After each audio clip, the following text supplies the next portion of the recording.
Hello guys, welcome to the second episode of our Reactive Angular course.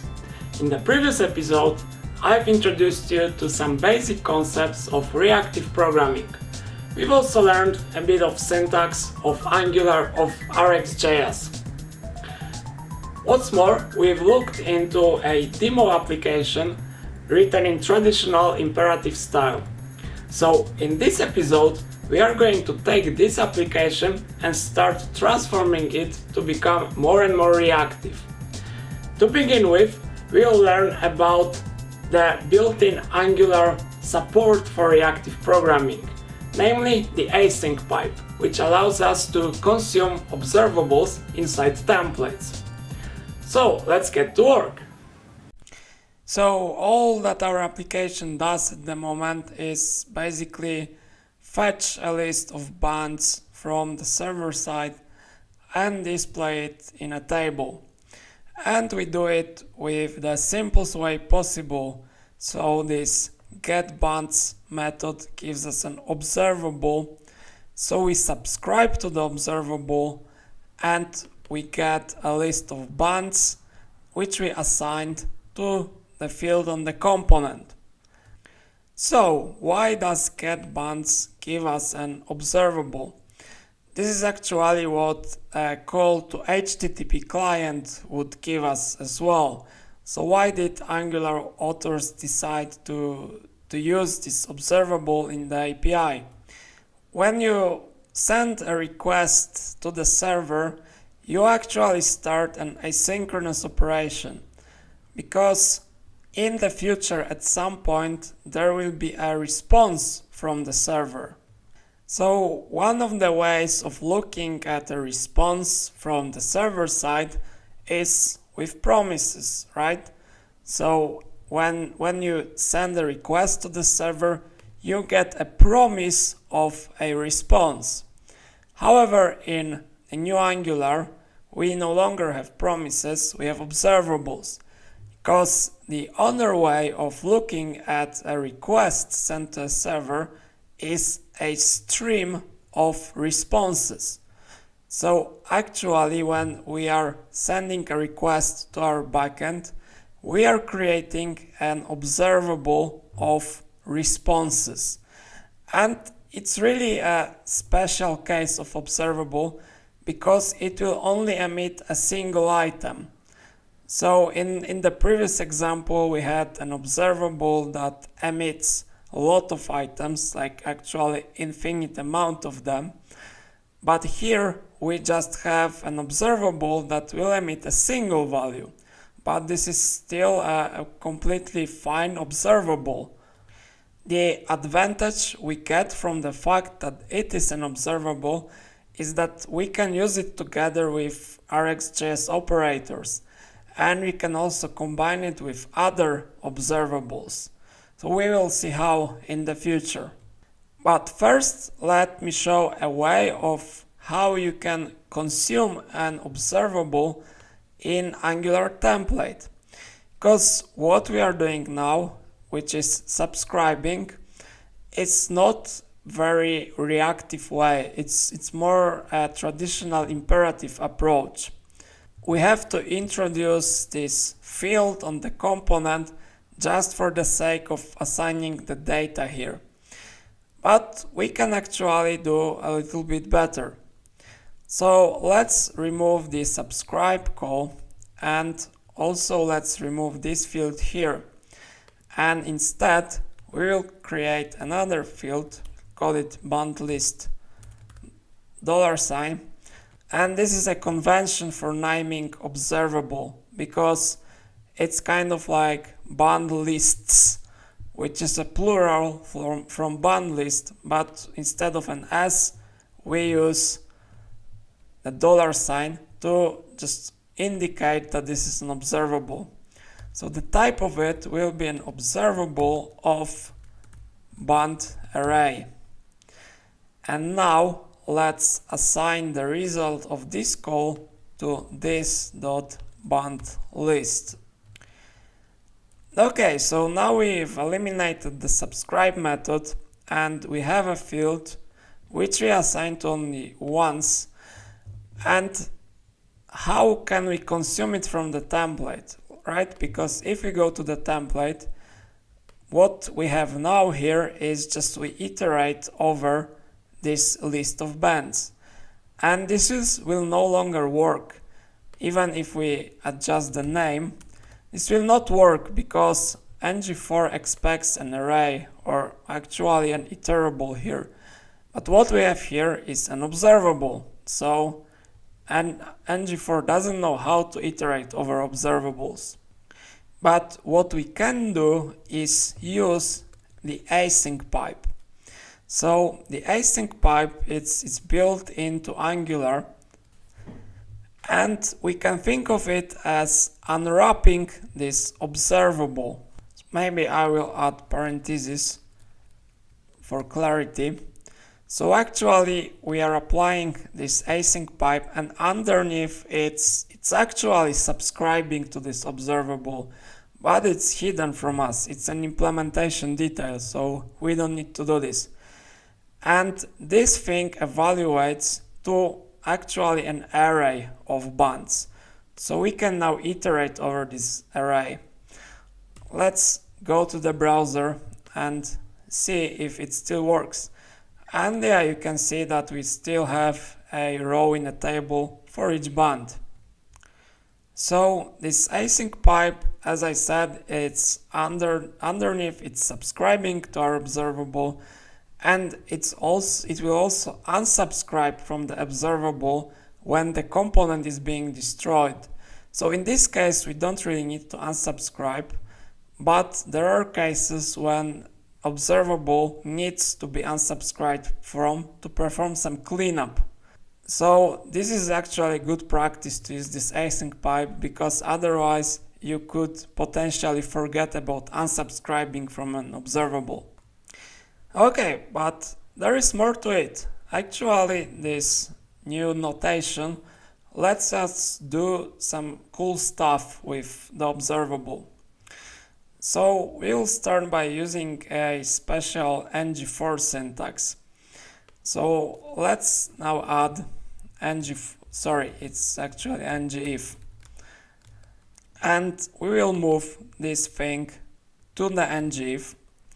And now you might not have known that, but you can use this s word inside ngIf expression. And this s word allows you to assign the value of this to a new variable. So we will simply call it band list. So now we have this AsyncPipe applied to our observable, and we assign the result of this application, which will actually be an array of bands, to the band list variable. But why is it in ngIf? So the reason for that is before the observable emits some data, so basically before the data is loaded, we will not show the whole thing. And it actually makes sense, because it doesn't look very nice at the moment, right? We are just showing an empty table with just the header, and once the data comes in, we show other rows of the table. But with this ngIf statement, we can actually make it better. We can hide the whole row, the whole component, before the data comes. So now we have this band list available, we can actually use it inside ng4. So now ng4 expression looks exactly as it used to in the previous approach. The only change is that we've added this ngIf expression here. So let's give it a try. Can go to the browser now, and we can see that before the data is loaded, there wasn't any table at all. Let me refresh, and you can see it yourselves that the table appears only once the data is loaded. Okay, that's pretty cool, but it's still not the end. So let's go back to to the code. And now it would be nice to show some sort of loading indicator while the data is being loaded, right? So we can do it with ngIf, because ngIf also supports this kind of syntax where you type else keyword and then you type the name of a template variable. So we'll create this variable in a moment. We need a loading template variable, and this template variable should refer to an ng template. So ng template is a directive which we can use to wrap some HTML or some Angular syntax, which will not be displayed immediately. It will not be attached to the DOM tree immediately. However, we can refer to it in some Angular expressions, and the example of that is ngIf statement. So basically the way it will work is that as long as this thing evaluates to false, ngIf will use the template provided here. But as soon as we get some data, it will show this table and it will pass the data, the array, to this variable. Okay, but we've created the ng template. We need to make it available under this loading template variable.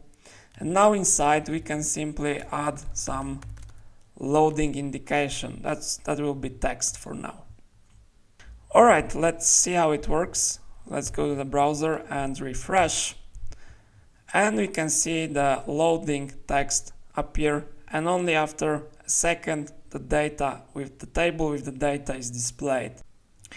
Okay, so we saw the AsyncPipe is pretty cool, but there are actually some things that we need to watch for. So let's say that we want to display the list of band as JSON just below for debugging purposes.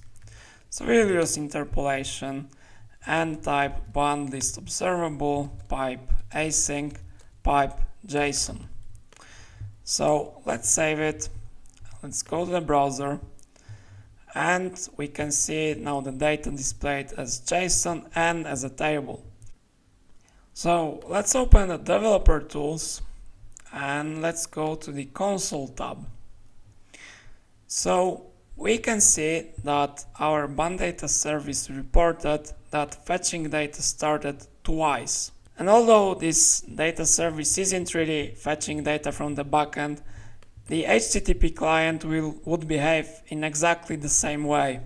So the reason for that is, if we look at the template, what we are doing is we're actually using the AsyncPipe twice on the same observable. So we are making the subscription twice. And this is the way the observable returned by HTTP client works.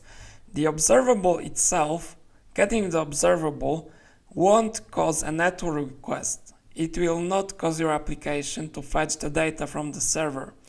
It's only the fact of subscribing that will cause the request. So you need to be careful about that. Like, every subscription you make will actually cause a round trip to the server. But this is also a good reason to use AsyncPipe and to avoid subscribing inside the component, because with this we can just move the subscription to the top level element on our component and make it only subscribe once. And if we subscribe manually, we could accidentally subscribe more than once. So there is an important term in the world of RxJS, and this HTTP client is an example of this term. So the term is called observable. So a called observable is an observable that only starts emitting after you subscribe to it. And you can see that this observable is a called observable because with every subscription we start emitting values again. And the opposite is a hot observable. So a hot observable will emit values anyway, and if you are not subscribed, then you will miss them. And then if you subscribe 10 times, you will just get the values, but the fact of subscribing won't influence that. We will see some examples of hot observables in the future. A good analogy of cold and hot observables is with watching internet videos. It's a quite popular analogy. So a cold observable is like watching videos on YouTube. So whenever you want to watch a video, you go to YouTube, you find the video and start watching it from the start. So you're basically subscribing to the video. And with every subscribe, the video starts from the scratch, from start. But hot observable is more like live streaming. So somebody is streaming a video on the internet and you might subscribe at any point, and there can be many people subscribed, but this doesn't influence the fact that the video is being streamed live. So if you forget to join and you only subscribe like after first 10 minutes, you will miss part of the content. If you don't subscribe at all, you will not receive any content. But when 100 people subscribe, they will all receive the same content, like real time. So this distinction between cold and hot observables is pretty important, and we'll return to it in the future. Okay guys, in this episode we've learned about the AsyncPipe in Angular, and you've seen how to use it in Angular templates to consume observables. In the next episode, we'll start digging into some RxJS operators, namely merge and merge map. See you in the next episode.